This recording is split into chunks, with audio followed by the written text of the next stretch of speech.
I guess I saw computers as a gateway to the future of being able to do things that we couldn't do before. And so coding to me was sort of the key that could unlock that. And I didn't really know what it was at the time. I just felt that that was a good thing to follow and do. And I thought that maybe if I do learn to understand to use this key, I could do things I couldn't imagine before. And it's absolutely the case.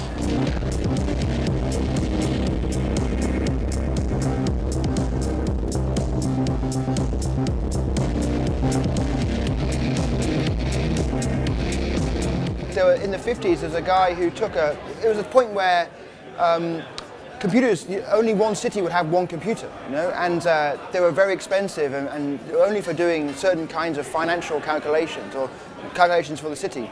But someone, there's early videos of people making a bar black sheep, for example, coming out of this huge, massive machine.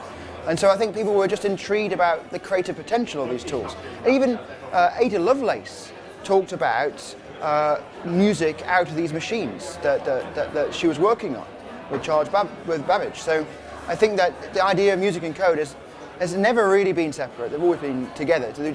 So society hasn't yet discovered it.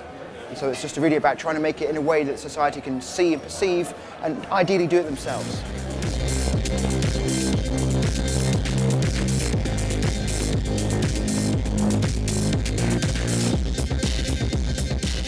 When programmers typically program, they will have an idea, they will then write some code, and then they will test the code to see if it meets the idea, and it rarely does, and then they repeat, and they repeat. And between repeating, they stop all the codes, and then they start it again. So everything's fresh from beginnings. It's like if you were to design a city, you might build some houses and then knock them all down, and then rebuild them and knock them down and rebuild them until you've got the house you want, which doesn't make sense in building, but it's what programmers do when they're making programs. Of course, that might work if you're building a business application where you're looking to find an end product, and building lots of versions on the way is fine, but if you're trying to have a conversation with somebody that's over a long period of time, having to restart the conversation every time just doesn't make sense. And making music is kind of like having a conversation with the audience.